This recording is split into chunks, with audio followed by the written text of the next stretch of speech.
আসসালামু আলাইকুম ভিউয়ার্স। ওবিএল দিচ্ছে সবার জন্য স্বপ্নের বাড়ি তৈরির জন্য হোম লোন। এখানে আপনি সেমি পাকা বিল্ডিং নির্মাণের জন্য হোম লোন পেয়ে থাকবেন, কিংবা টিন শেড যদি বাড়ি তৈরি করতে চান সেক্ষেত্রে হোম লোন পেয়ে থাকবেন। সাথে কিন্তু এখানে রয়েছে প্রবাসীদের জন্য এক্সট্রা কিছু সুবিধা। এছাড়া এখানে কিন্তু আপনারা মূলত যেই জিনিসটা পাবেন বিল্ডিং তৈরির জন্য কিন্তু এই লোনটা পেয়ে থাকবেন, অর্থাৎ সবার জন্য হোম লোন বলা যেতেই পারে। এই ঋণটি সম্পর্কে আজকে আমরা এ টু জেড বিস্তারিত জানবো। এই জন্য প্রথমে আমরা ওবিএল এর ওয়েবসাইটে চলে যাব, অর্থাৎ ওয়ান ব্যাংকের ওয়েবসাইটে চলে যাব। এখানে সাধারণ মানুষ সহ সকল মানুষের জন্য হোম লোনের সুবিধা রয়েছে। আপনাদের জন্য এই ভিডিওতে লাইকের টার্গেট থাকলো অনলি 500। আশা করি এই লাইকের টার্গেটটা আপনারা খুব শীঘ্রই পূরণ করে দিবেন। তো চলুন আমরা সরাসরি ওবিএল এর ওয়েবসাইটে চলে যাই। তাছাড়া আমরা তাদের হেল্পলাইনে ফোন দেব এবং লোন ক্যালকুলেশন কিভাবে করবেন সে সম্পর্কে আমি আপনাদের বিস্তারিত জানাবো। তো এখন কিন্তু আমরা দেখতে পাচ্ছি ওবিএল স্বপ্নের নীল নামে একটা প্রজেক্ট রয়েছে তাদের। এই প্রজেক্টের আন্ডারে কিন্তু সাধারণ মানুষ থেকে শুরু করে যারা প্রবাসী আছে তারাও কিন্তু ঋণ নিতে পারবে। তো এখানে মূলত প্রথমে আমি আপনাদের বলে দিয়েছি যে এই ঋণটি সাধারণত আপনি বিল্ডিং তৈরির জন্য কিংবা টিন শেড বাড়ি কিংবা সেমি পাকা বিল্ডিং তৈরির জন্য আপনি এই ঋণটা পেয়ে থাকবেন, অর্থাৎ আপনার স্বপ্নের বাসা তৈরির জন্য ঋণটা পেয়ে থাকবেন। আর এখানে মূলত রয়েছে ফিচার্স, অর্থাৎ এই ঋণটা আপনি কিভাবে পাবেন কিংবা কি পরিমাণ পাবেন।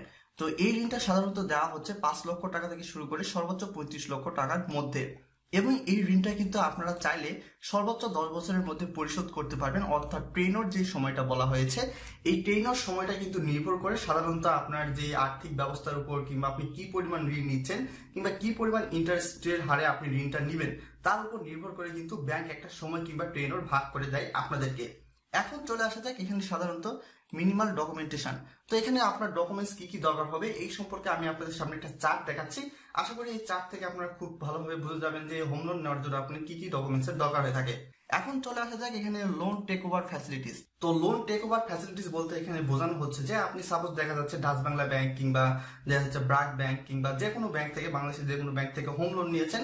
সেই হোম লোনের মধ্যে হয়তো বা এভারেজ 10 লক্ষ টাকা হোম লোন নিয়েছেন, হয়তো বা দেখা যাচ্ছে 8 লক্ষ টাকা পরিশোধ করেছেন।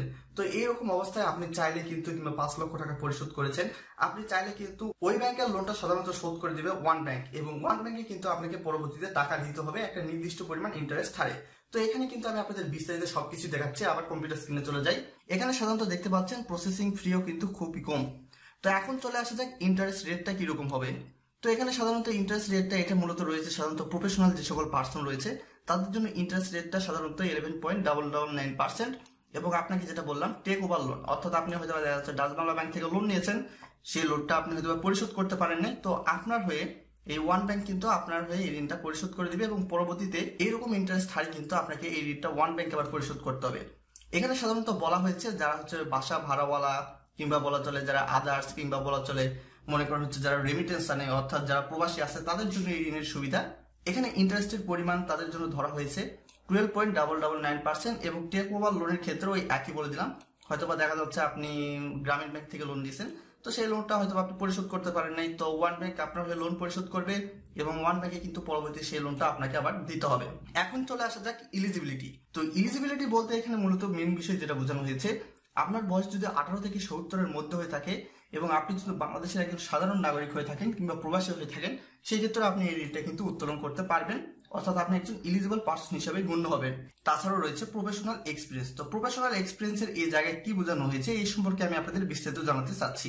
তো যারা স্যালারি পার্সন আছে, অর্থাৎ যারা সরকারি কিংবা বেসরকারি চাকরিজীবী আছে, তাদের ক্ষেত্রে এখানে মূলত বলা হয়েছে আপনার মিনিমাম চাকরির বয়স 1 বছর হতে হবে এবং 6 বছর একটা কর্মস্থানে সর্বনিম্ন আপনার উপস্থিত থাকতে হবে। অর্থাৎ দেখা যাচ্ছে আপনি হয়তো 2 বছর চাকরি করেছেন, 2 বছর চাকরির মধ্যে ঢাকাতে থেকেছেন, আপনার কর্মজীবন হয়েছে 6 মাস, রাজশাহীতে 6 মাস, কিংবা বগুড়াতে 4 মাস, এরকম হয়তো বা থেকেছে। তো এখানে মূলত যে বিষয়টা গ্রহণযোগ্য হবে সেটা হচ্ছে যে আপনার 4 মাস বিষয়টা গ্রহণযোগ্য হবে না একটা নির্দিষ্ট কর্মস্থানে।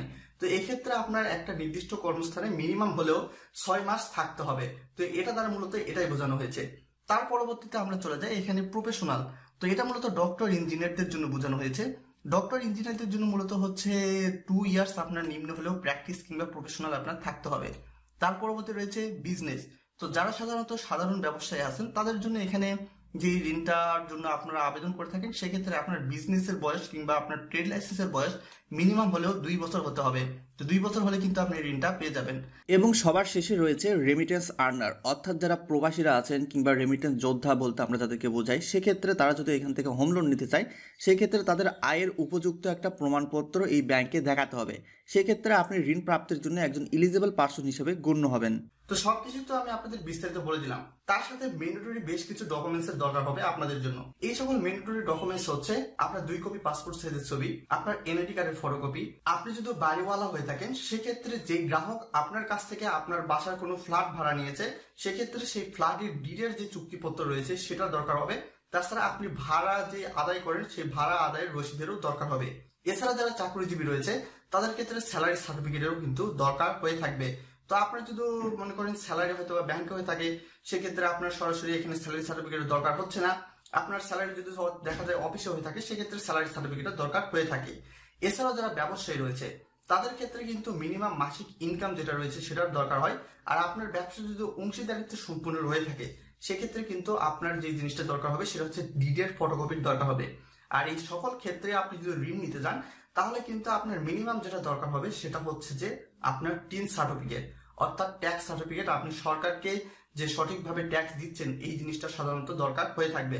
এছাড়া এই সকল গ্রাহকদের ক্ষেত্রেই মূলত যেই জিনিসটা দরকার হবে সেটা হলো যে আপনার আপডেট যেই মনে করেন ব্যাংক স্টেটমেন্ট আছে, অর্থাৎ লাস্ট 6 মাস কিংবা লাস্ট 12 মাসের যে ব্যাংক স্টেটমেন্ট আছে সেটা সাধারণত দরকার হবে। এই ব্যাংক স্টেটমেন্টটি সাধারণত আপনাদের ট্রানজেকশন দেখা হয়, ট্রানজেকশনের উপর বেস করে কিন্তু আপনাদের ঋণটা সাধারণত প্রদান করা হয়ে থাকে। তো আশা করি আপনারা এই বিষয়টা খুব ভালোভাবে বুঝে গেছেন। এখন চলে আসা যাক এই ঋণটা পাওয়ার জন্য আপনার আর কি মেন যোগ্যতা রয়েছে। এই ঋণটা পাওয়ার জন্য আপনার মিনিমাম হলেও মাসিক ইনকাম 30,000 টাকা হতে হবে, তাহলে আপনি ঋণের জন্য আবেদন করতে পারবেন।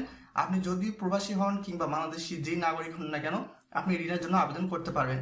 তো এখানে মূলত আমি সাধারণত ওয়ান ব্যাংকের যে হেল্পলাইন আছে সেই হেল্পলাইনের সকল নাম্বার দেখাই দিচ্ছি, এখান থেকে আপনারা যোগাযোগ করতে পারেন আপনার নিকটস্থ ব্যাংকে। এছাড়াও এখানে ওয়ান ব্যাংকের ওয়েবসাইট আপনারা ভিজিট করে দেখতে পারেন এই লোন সম্পর্কে আরো বিস্তারিত তথ্য জানার জন্য। তাছাড়া রয়েছে ওয়ান ব্যাংকের এই লোনের ইন্টারেস্টের পরিমাণ, সেটাও কিন্তু সবকিছু বিস্তারিত আমি আপনাদের এখানে দেখিয়ে দিচ্ছি। এছাড়াও চলে আসে এখানে হচ্ছে লোন ক্যালকুলেট। তো সাপোজ দেখা যাচ্ছে আমি 5 লক্ষ টাকা ঋণ নিয়েছি, তো 5 লক্ষ টাকা ঋণটা আমি পরিশোধ করব সাপোজ 1 বছরের মধ্যে।